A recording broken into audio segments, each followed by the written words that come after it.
에게 여쭤보고 싶습니다. 여러분 인생을 살면서 기도를 많이 하셨을 거예요. 그러나 내가 이 기도만큼은 잊을 수가 없다, 이런 기도는 내가 평생 기억하고 언제, 왜 기도했던 기도의 기억이 있습니까? 정말 생명을 걸고 내 미래를 걸고 결단하며 기도했던 그 기도에 여러분 기억이 있습니까?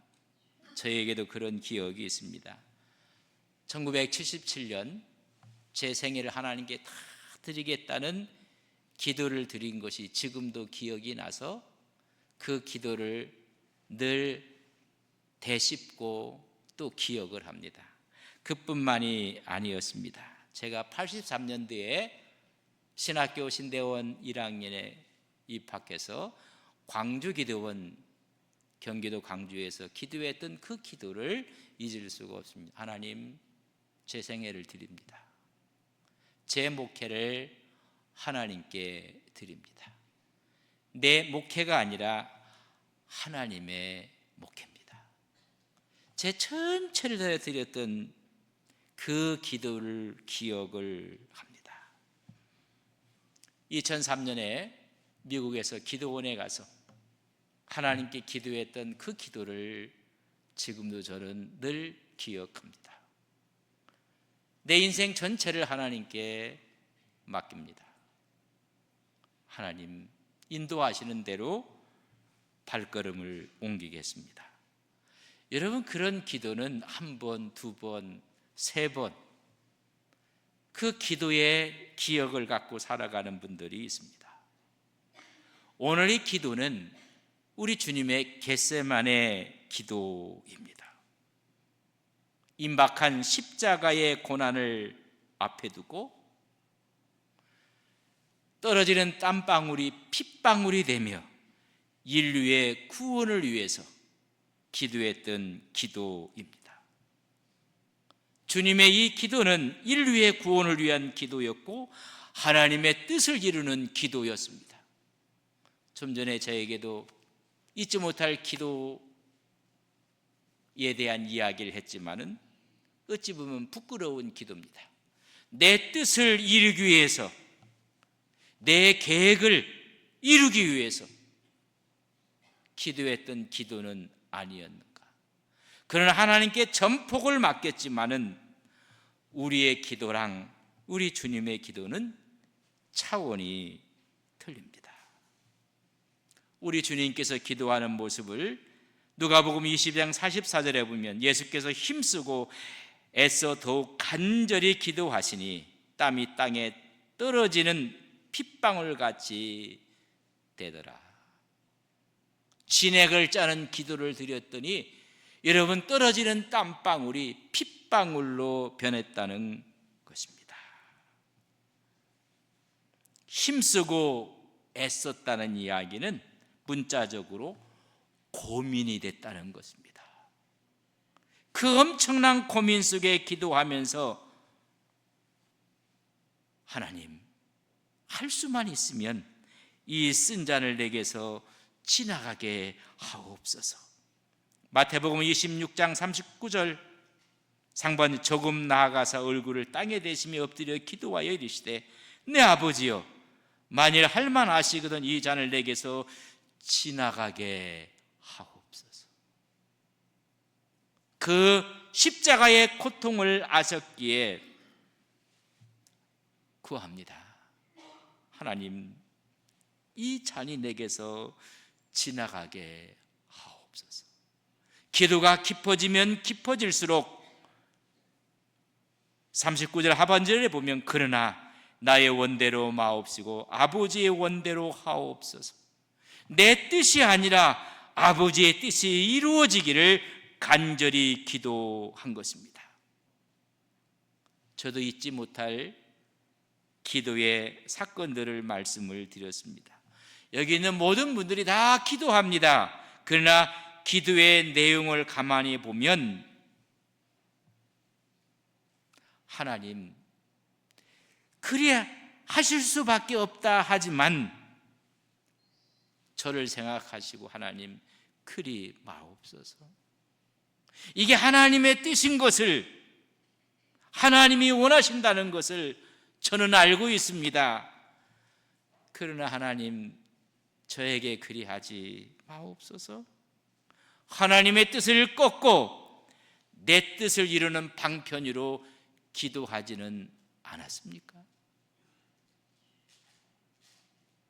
하나님의 뜻을 이루는 기도가 아니라 내 뜻을 이루기 위해서, 내 생각을 관철시키기 위해서 하나님의 뜻을 꺾지는 아니했습니까? 저는 이 설교를 준비하며 내가 잊지 못할 그 기도의 현장 속에 다시 한번 가보면 하나님의 뜻보다는 나의 계획과 나의 뜻은 아니었는가? 여러분, 우리의 기도는 하나님이 그렇게 원한다 할지라도 하나님 그리 마옵소서. 내 뜻, 내 생각을 관철시키기 위해서 기도를 활용하고 이용하지는 않았습니까? 우리 주님은 철저하게 내 뜻을 내려놓고 하나님 앞에 순종하는 기도를 드립니다. 이런 기도를 드리고 있는 그 옆에 있던 제자들은 어떤 모습이었는가? 마태복음 20장 본문 40절에 보면 제자들에게 오사 그 자는 것을 보시고 베드로에게 말씀하시되 너희가 나와 함께 한시도 이렇게 깨어 있을 수 없더냐. 이런 처절한 기도를 드리는 순간에 제자들은 잠을 자고 있었습니다. 38절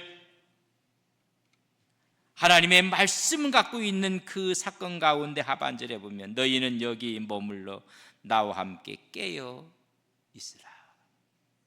주님은 깨어 있으라고 말씀하시고 41절에 보면 시험에 들지 않게 깨어 기도하라 라고 말씀을 하셨습니다.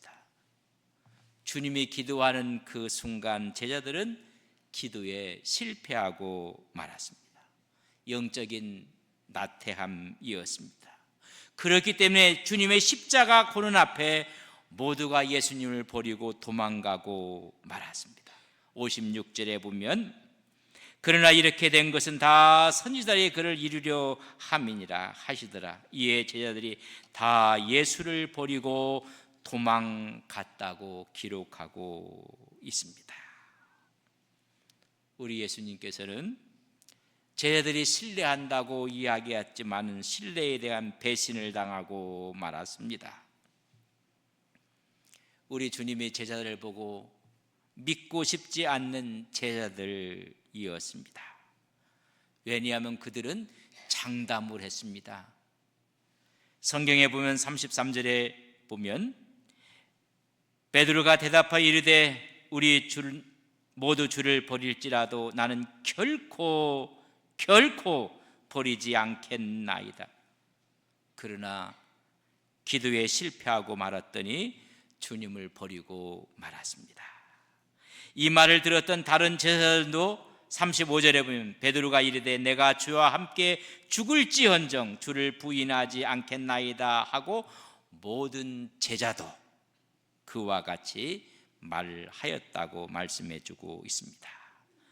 죽음은커녕 기도 시간에 깨어있지 못했던 제자들, 주님의 처절한 기도 소리가 들려옴에도 잠을 잤던 제자들, 우리 주님이 기도하는 중 한 번 와보고 두 번 와보고 그때마다 자고 있었던 제자들입니다.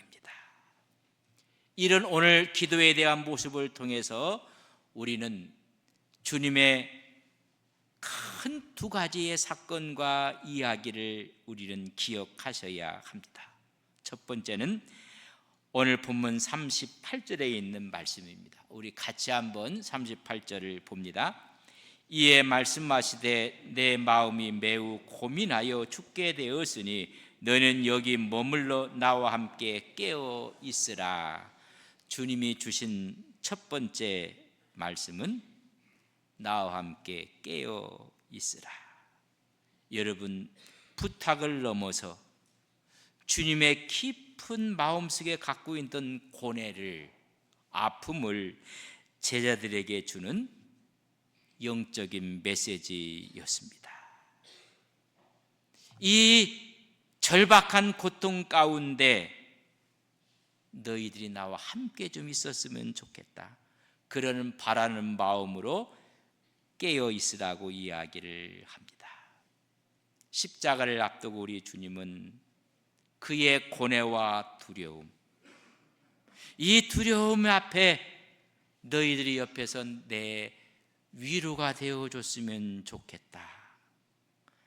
여러분, 정말 힘든 경험, 힘든 일을 닥친 적이 있습니까?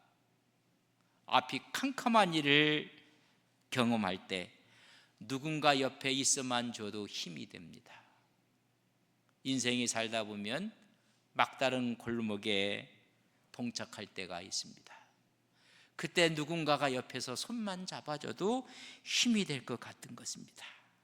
우리 주님이 내 마음이 너무 고민되고 죽게 되었으니 너희들이 좀 옆에 나의 위로가 되었으면 좋겠다, 나와 함께 했으면 좋겠다는 주님의 말씀입니다. 주님도 외롭지 않기를 원하셨습니다. 내 옆에 있어줬으면 좋겠다. 그 말의 또 다른 의미는 기도의 자리에 부르시는 것입니다. 영적으로 함께 했으면 좋겠다, 깨어 시험에 들지 않도록 기도하라고 하신 것입니다. 또 하나의 이유가 있다면 주님의 제자들에게 기대하고 싶은 마음이 있어요. 내가 너희들 신뢰하고 믿는다, 그런 기대가 너희들이 내 옆에 있었으면 좋겠다. 제자들을 신뢰하기 때문에 옆에 두고자 했고 위로를 받고 싶어 했던 주님의 모습입니다. 그런 주님의 마음, 주님의 신뢰가 깨어지고 말았습니다. 잠시도 깨어있지 못했던 제자들의 모습, 우리 주님께서 자는 자들을 보고 우리의 언어로 상상을 해보십시오. 내가 이 제자들을, 이들을 믿어야 하나? 내가 이들을 믿을 수 있는가? 그럼 우리 주님께서 소리치며 야단을 쳐야 했을 것입니다. 너 베드로, 나에게 무슨 말을 했는가? 결코 버리지 않겠다고 약속했던 그가 잠 하나 이기지 못하고 있었던 베드로와 제자들, 내가 이들을 믿어야 하나? 아니, 내가 이들을 버려야 하나? 믿을 수 없는 제자들 모습입니다. 근데 놀라운 주님의 음성이 그들에게 들려지게 됩니다. 그 말씀은 46절에 있는 말씀입니다. 우리 46절을 같이 읽습니다. 일어나라, 함께 가자. 보라, 나를 파는 자가 가까이 왔느니라. 일어나라, 함께 가자고 이야기합니다. 버려도 시원치 않을 제자들에게 말합니다. 일어나라, 함께 가자.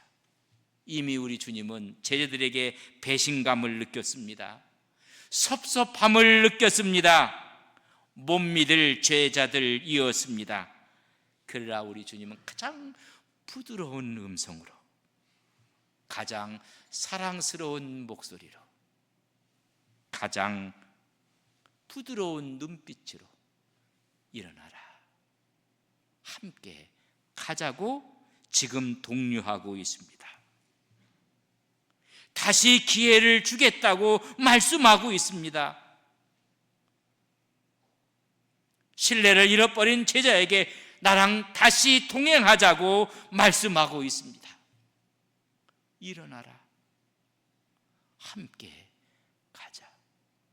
우리 주님은 우리의 배신에도 우리를 한번 버린 적이 없습니다. 다시 독려하고 기회를 주고 나와 함께 동행하자고 말씀해주고 있는 주님의 손길을 바라보는 것입니다. 오늘은 종료주일입니다. 고난주일이라고 합니다. 주님 앞에 당당히 내세울 우리의 믿음이 없습니다. 그때 우리 주님은 가장 부드러운 음성으로 일어나라, 함께 가자. 한 번도 주님은 우리를 멀리한 적이 없습니다. 다시 신앙을 독려하고 새로운 기회를 주고 주님은 나랑 함께 동행하자고 말씀합니다. 다시 그들을 부르시는 하나님의 소명입니다. 인생에 살면서 주저앉고 싶을 때, 포기하고 싶을 때 우리 주님은 다가오십니다. 일어나라, 함께 가자고 말씀하는 것입니다. 먼저 고난의 현장으로 가지만은 영원한 부활의 현장까지 함께 가자고 말씀하고 있는 것입니다. 어디까지 갈 것인가? 사도행전 1장 8절에 보면 오직 성령이 너희에게 임하시면 너희가 권능을 받고 예루살렘과 온 유다와 사마리아와 땅 끝까지 이르는 데 증인이 되리라. 여러분, 일어나라, 땅 끝까지 가자고 주님께서 다시 우리를 독려하시고 기회를 주시고 내가 너와 함께 할 것이라고 우리를 부르시는 주님의 음성 앞에 아멘으로 응답하시는 온 성도님들이 되시기를 주님의 이름으로 간절히 축복합니다. 다 함께 일어서시겠습니다.